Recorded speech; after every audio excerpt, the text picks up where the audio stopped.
के number 1 bulletin में मैं हूं आपके साथ ऋतु ज्ञानवानी। छत्तीसगढ़ में गौ तस्करी पर होगी बड़ी कार्रवाई। जी हां, गौ तस्करी पर डिप्टी सीएम विजय शर्मा ने बड़ा बयान दिया है। गौ तस्करी पर 7 साल की सजा और 50,000 का जुर्माना लगेगा। गौ तस्करी अपराध गैर जमानती माना जाएगा। ये बड़ा बयान डिप्टी सीएम के द्वारा दिया गया है। गौ तस्करी लगातार हो रही थी और इसके मामले भी सामने आ रहे थे, जिसको लेकर के ये बड़ा फैसला लिया गया और बयान भी जारी किया गया डिप्टी सीएम के द्वारा। आइए सुनते हैं क्या कुछ कहा है। छत्तीसगढ़ समेत पूरे देश में गौ तस्करी का मुद्दा लगातार उठता रहा। छत्तीसगढ़ सरकार ने उसमें बड़ा फैसला लिया है। क्या है वो नियम और किन नियमों में संशोधन हुआ है, उसको लेकर सीधे डिप्टी सीएम विजय शर्मा से हम चर्चा करेंगे। गौ तस्करी को लेकर सरकार ने बड़ा फैसला लिया है, क्या वो नियम कड़ाई से पालन होगा? जी, ये कृषक पशु परिरक्षण अधिनियम के अंतर्गत जो नियम बने हैं उनके इम्प्लीमेंटेशन का पार्ट है।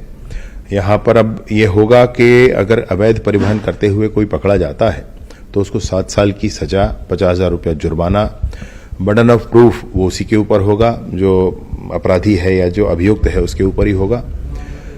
गाड़ी अगर अवैध परिवहन में पकड़ी जाती है तो गाड़ी तो राजसात होगी और गाड़ी मालिक के ऊपर भी कार्यवाही होगा, ये भी निर्धारित हुआ है।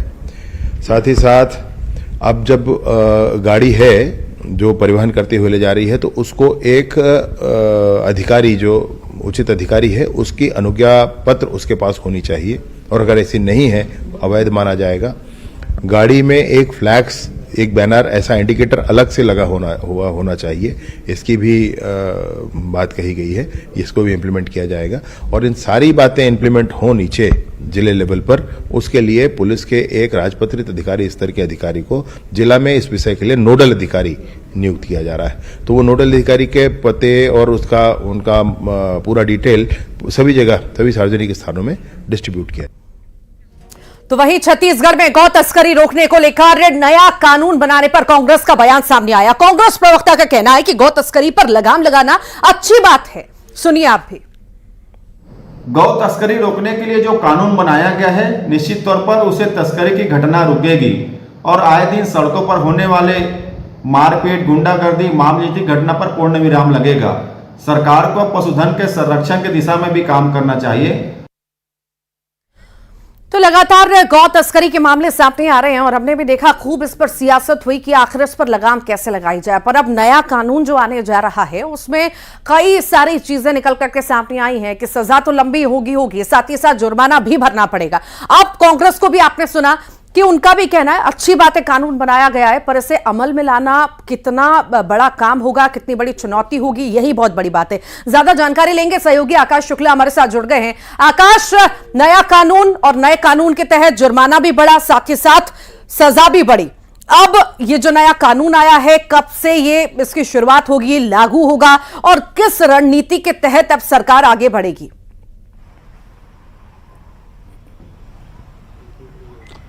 जी बिल्कुल, देखिए ये गौ तस्कर मामला जो है वो चुनावी मुद्दा बना हुआ था और लंबे समय से छत्तीसगढ़ में गौ तस्करी को रोकने के लिए कानून को कड़ाई से पालन करने की मांग की जाती रही है। इसको लेकर दिशा निर्देश जो है वो राज्य शासन ने जारी किया है। कानून पुराना है जिसमें 7 साल की जो सजा है, गौ तस्कर पर 50,000 जुर्माना, गैर जमानती ये होगा। इसके साथ ही जो गाड़ी पकड़ाती है तो उस पर भी वो मकान मालिक के ऊपर कार्रवाई होगी। तो तमाम जो कानून बने हैं वो पुराने कानून है, तो इसको कड़ाई से पालन करने के लिए, अमल करने के लिए जो है डिप्टी सीएम विजय शर्मा ने निर्देश दिए हैं। शासन की तरफ से निर्देश जारी हुआ। इसमें नया जो थोड़ा बदलाव किया गया है उसमें यह है कि राज्य स्तर पर जो है नोडल अधिकारी गठित करने की बात कही है। इसके साथ ही जिला स्तर पर भी नोडल अधिकारी बनाने की जो है निर्देश दिए हैं। ये है, इसके साथ जो है गायों को जो परिवहन करने का समय है उसमें भी बदलाव की जानकारी सामने आई है, जिसमें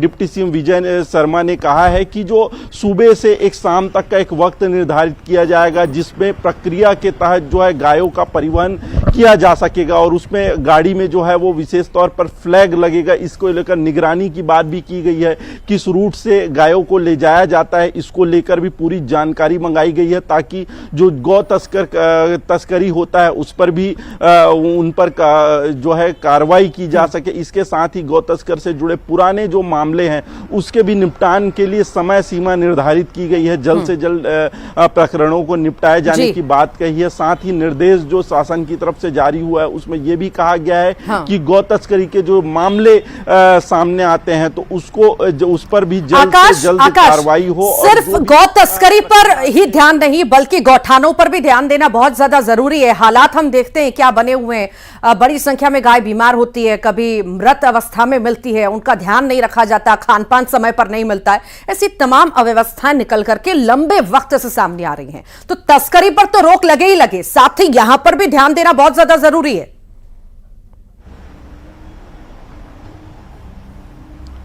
जी बिल्कुल, गोठान का मामला अगर कहा जाए तो उसमें भी भ्रष्टाचार का मामला जो है पूर्ववर्ती कांग्रेस सरकार में उठाया था। ये भाजपा ने बड़ा मुद्दा बनाया था, चुनाव में वो असर भी हुआ। इसको लेकर भाजपा सरकार जब आई तो गोठानों को बेहतर करने की बात की गई और राज्य शासन ने गौ अभ्यारण्य बनाए जाने को लेकर जो है हरी झंडी दे दी है। सभी जिलों में जो है गौ अभ्यारण्य बनाए जाएंगे। इसमें जो मवेशी हैं, जो आवारा मवेशी, बेसहारा मवेशी है, उनको रखा जाएगा, वहां पर सुविधाएं दी जाएंगी। तो एक बेहतर पहल सरकार इस पे मान रही है। लेकिन योजनाएं बनती है, कोई भी सरकार जो है वो योजना बेहतरी के लिए बनाती है। अब उसका किस स्तर पर पालन किया जाता है ये देखने वाली बात होती है। अधिकारी अगर उसका बेहतर पालन करा पाने हैं तो योजनाएं सफल हो जाती है, नहीं तो जो पूर्ववर्ती सरकार में कई योजनाएं धाराशाही हुई है। एक उदाहरण है कि वो सही तरीके से चल नहीं पाई, सफल नहीं। कानून वही बात है कि कानून बनाना इतनी बड़ी बात नहीं होती है, उसे लागू कराना और सही तरह से लागू हो कि वाकई उसके फायदे नजर आए। पर हालांकि देखना होगा कि आगे जाकर के कितना फायदा मिलता है, गौ तस्करी पर रुकाव की जो कोशिश है उसमें कितना फायदा मिलता है। बहुत शुक्रिया। फिलहाल रायपुर का जिक्र करते हैं। 19 जुलाई को बीजेपी विधायक दल की बैठक होने जा रही है। विधानसभा के मॉनसून सत्र से पहले यह बैठक होगी। डिप्टी सीएम विजय शर्मा ने जानकारी दी, सरकार और संगठन को लेकर मंथन होगा और इसी को लेकर के यह बैठक बुलाई गई है। सुनिए क्या कुछ कहा है।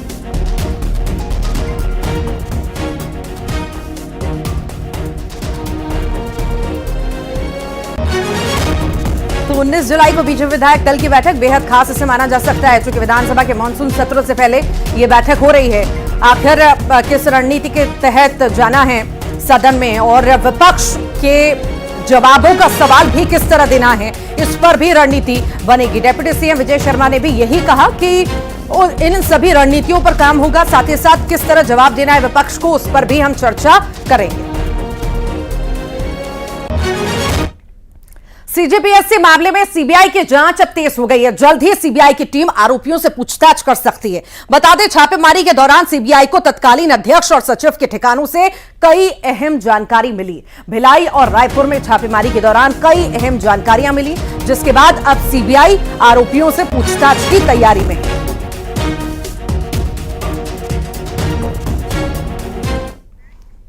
सीजीपीएससी मामले पर बीजेपी विधायक अजय चंद्राकर ने कांग्रेस को कटघरे में खड़ा करने की कोशिश की। अजय चंद्राकर ने कहा कि जब परीक्षा में गड़बड़ी हुई तो उस समय राज्य में कांग्रेस की सरकार थी। चुनाव से पहले मोदी जी की गारंटी थी इसकी जांच कराने की, जो अब शुरू हो चुकी है।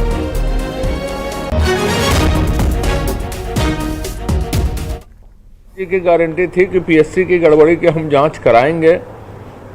जांच शुरू हो गई और मैं स्वागत करता हूं कि छत्तीसगढ़ के बेरोजगारों को न्याय मिलेगा और योग्य जो प्रतियोगी हैं उनको सर्विस करने के लिए अवसर मिलेगा। क्या के चुनाव के बारे में हार्श ट्रेडिंग की परंपरा को भूपेश बघेल जी ने जन्म दिया। अप्रत्यक्ष चुनाव करवा के पार्षदों की खरीदी बिक्री करके बहुमत लाना, यह परंपरा। इस साल के अंत में छत्तीसगढ़ में नगरीय निकाय के चुनाव होंगे। कांग्रेस निकाय चुनाव के लिए सर्वे कराएगी और इसके आधार पर ही प्रत्याशियों को टिकट देगी। लोकसभा और विधानसभा में कांग्रेस को हार का सामना करना पड़ा था। ऐसे में निकाय चुनाव में कांग्रेस अपने परफॉर्मेंस को सुधारने की कोशिशें करेगी। प्रत्याशियों के नाम ब्लॉक, जिला की तरफ से भेजे जाएंगे और अंतिम फैसला कांग्रेस की प्रदेश कमेटी करेगी। उधर कांग्रेस के सर्वे के फॉर्मूले पर डिप्टी सीएम अरुण साव ने निशाना साधा और कहा कि प्रत्याशियों का सर्वे जनता करती है और निकाय चुनाव में भी बीजेपी की जीत होगी। देखिए, हर राजनीतिक दल को अपनी गतिविधि अपने हिसाब से अपनी पार्टी चलाने का अधिकार है। सर्वे तो उन्होंने कराया होगा, विधानसभा चुनाव के समय भी कराया होगा, लोकसभा चुनाव में भी कराया होगा, शायद उसी सर्वे के आधार पर उन्होंने टिकट का वितरण भी किया होगा। पर सबकी सर्वे तो जनता ही करती है और जनता ने जवाब उन्हें दे दिया है और आने वाले नगरीय निकाय और पंचायत चुनाव में भी जनता उसी तरह का निर्णय करेगी। एक जानकारी निकलकर सामने आई कि बलौदाबाजार से बड़ी खबर है। बवाल मामले में पुलिस को बड़ी कामयाबी मिली है। पुलिस ने 5 और आरोपियों को गिरफ्तार किया। भीम रेजिमेंट का संस्थापक भी गिरफ्तार हुआ। दिनेश चतुर्वेदी को पुलिस ने गिरफ्तार किया है। अब तक 168 उम्मीदवारों की गिरफ्तारी हो चुकी है। तो बलौदाबाजार ये पूरे मामले में आगजनी हुई, हंगामा हुआ और उसके बाद गिरफ्तारियों का दौर चल रहा है। कल भी गिरफ्तारी हुई, परसों भी हुई, आज फिर से गिरफ्तारियां हुई हैं। ज्यादा जानकारी लेंगे, सहयोगी योगेश यादव हमारे साथ जुड़ गए हैं। योगेश, बलौदाबाजार हिंसा मामले में लगातार गिरफ्तारियां हो रही हैं, आज भी और गिरफ्तारियां?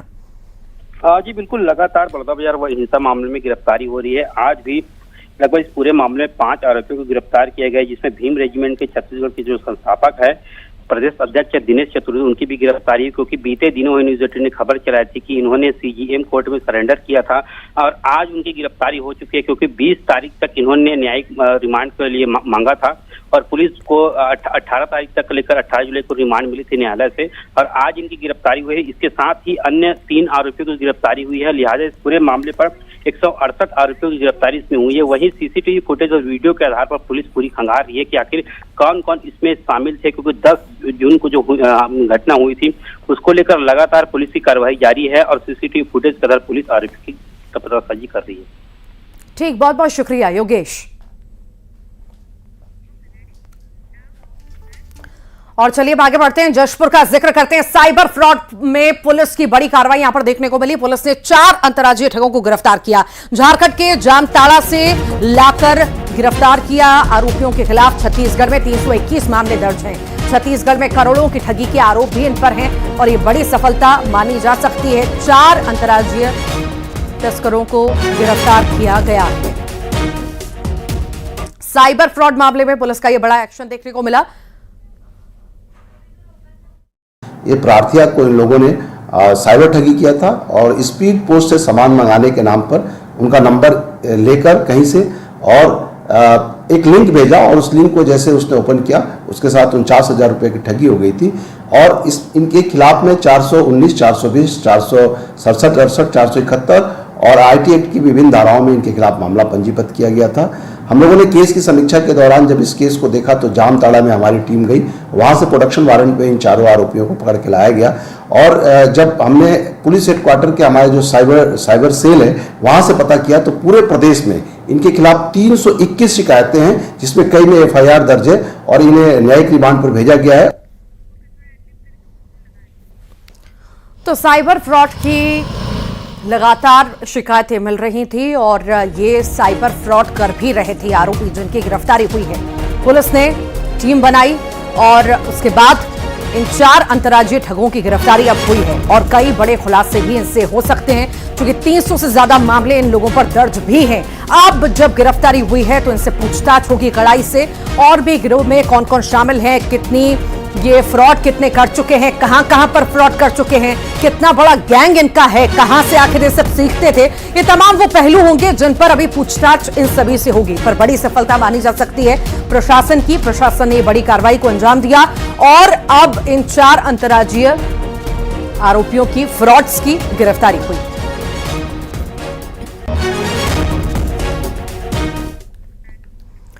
रायपुर गोलीकांड मामले में बड़ा अपडेट आपको दे दें। गैंगस्टर अमन साहू को रायपुर अब पुलिस ला सकती है। अमन साहू पर 90 से ज्यादा मामले दर्ज हैं। जेल में बंद है गैंगस्टर अमन साहू। गैंगस्टर मयंक सिंह के साथ भी काम कर चुका है। रायपुर गोलीकांड का सच उगलवा सकता है अमन साहू, उगल सकता है। अमन साहू को जल्द रायपुर लाने की तैयारी चल रही है।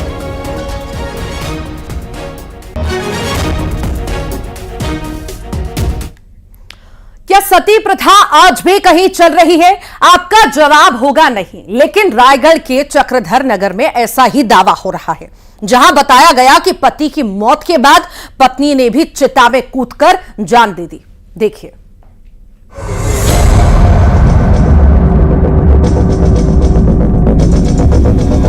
सती प्रथा कुप्रथा कहलाती है और अब कहीं से भी ऐसा कोई मामला सामने नहीं आता, लेकिन रायगढ़ से आई खबर ने सबको हैरान कर रखा है और पुलिस को परेशान, क्योंकि यहाँ के चक्रधर नगर थाना इलाके में महिला की सती होने की बात कही जाने लगी है, जिससे पुलिस के कान खड़े हो चुके हैं। बताया जा रहा है कि चिटका पानी गांव में कल दोपहर 3 बजे टेलर का काम करने वाले जयदेव गुप्ता की मौत हो गई। जयदेव कैंसर से पीड़ित था। बाद में परिजनों ने अंतिम संस्कार किया और घर लौट आए। देर रात जयदेव की पत्नी गुलाबी गुप्ता घर पर नहीं दिखी। गुलाबी की परिजनों ने देर रात तक तलाश की, लेकिन वो नहीं मिली। परिजन शमशान घाट पहुंचे। यहाँ महिला की चप्पल, चश्मा और साड़ी चिता के बगल में मिली। इसके बाद गांव में ये कहा जाने लगा कि पति की मौत से आहत गुलाबी ने चिता में जलकर जान दे दी। माँ का वही अपना चश्मा था और ये चप्पल था। साड़ी? हाँ, साड़ी था जी। हाँ। क्या लगता है आपको, माँ सती हो गई? हाँ, और वो तो पूरा सती हो गई। हालांकि पुलिस महिला के सती होने की आशंका को खारिज कर रही है। पुलिस ने महिला की गुमशुदगी की रिपोर्ट दर्ज करते हुए उसकी तलाश तेज कर दी है। माता जी जो गुलाबी गुप्ता जी है, वो शाम को करीब 11 बजे तक घर में थी।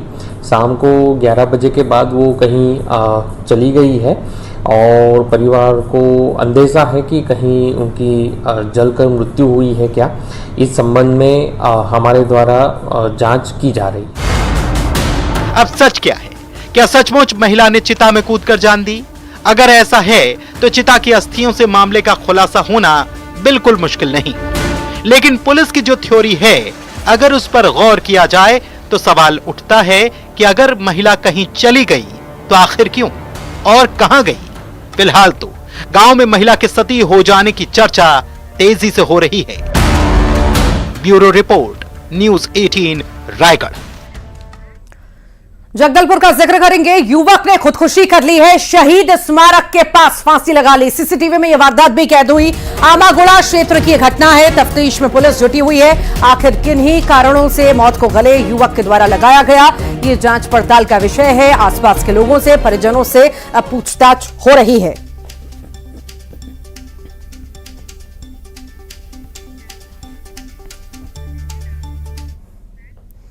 बिलासपुर का जिक्र करते हैं। बार में मारपीट हुई है। बाउंसरों ने जमकर मारपीट की, युवक पर लात घूंसे बरसाए हैं। शराब फेंकने को लेकर विवाद हुआ था और देखते ही देखते विवाद मारपीट में तब्दील हो गया और बाउंसरों ने युवक को जमकर पीटा।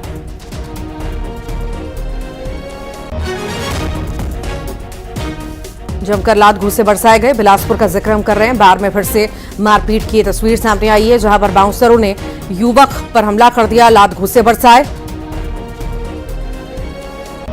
शराब फेंकने को लेकर विवाद शुरू हुआ, जो मारपीट में तब्दील हुआ।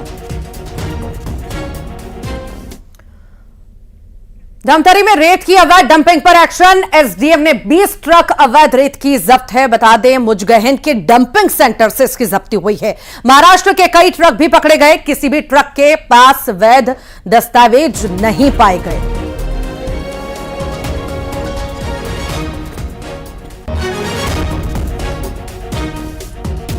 से अवैध डंपिंग की जो है वो जानकारी प्राप्त हुई थी और वहाँ पर पाया गया है कि इस प्रकार से जो गाड़ियाँ हैं उसमें रेत लोडेड थी और इसके कारण से जो है उसको जब्त किया गया और खनिज अधिनियम के तहत उसमें कार्रवाई की जाएगी। ये सर एक अंकुर अग्रवाल नाम का शख्स सामने आया, बोला कि सारे गाड़ी वैध हैं, सर्विस पेपर ओके हैं, वैलिड है, ये हमारा गलत ढंग से कार्रवाई होगी। वो अपने दस्तावेज जो है वो संबंधित विभाग में प्रस्तुत कर लेंगे। जब उनको नोटिस जारी होगा उसके हिसाब से अपना पक्ष रख सकते हो, पक्ष रखने का उनको। गरियाबंद में बेटे ने की पिता की हत्या, फावड़े से वार कर पिता की हत्या कर दी। बड़े भाई पर भी फावड़े से हमला किया। बड़ा भाई गंभीर रूप से घायल है। पुलिस ने आरोपी को फिलहाल गिरफ्तार कर लिया है। गोबरा रवापारा थाना इलाके की ये पूरी वारदात है। फिलहाल आरोपी गिरफ्तार हो चुका है। जांजगीर चांपा में दुकान में ट्रक घुस गया। तेज रफ्तार ट्रक जा घुसा दुकान में और सो रहे युवकों को टक्कर मार दी। एक युवक की मौके पर मौत हो गई, 2 लोगों की हालत गंभीर है। मृतक के परिजनों ने चक्का जाम भी किया। परिजन अब मुआवजे की मांग कर रहे हैं। नौकरी और 50 लाख रुपए के मुआवजे की मांग परिजनों के द्वारा की जा रही है।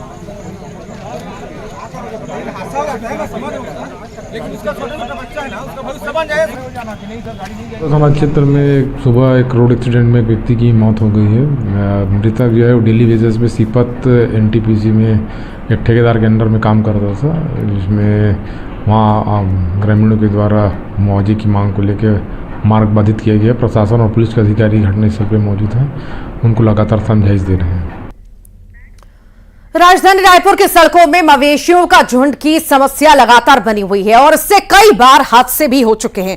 नगर निगम इसके लिए काऊ कैचर अभियान चला रहा है। इस अभियान के तहत सड़क पर बैठे मवेशियों को पकड़कर दूसरी जगह शिफ्ट किया जाता है। अभियान को शुरू हुए करीब 1 हफ्ते हो गए हैं, लेकिन अभी भी हालात ज्यों के त्यों बने हुए हैं। निगम ने इसके लिए हेल्पलाइन नंबर भी जारी किया, लेकिन समस्या जस की तस बनी हुई है।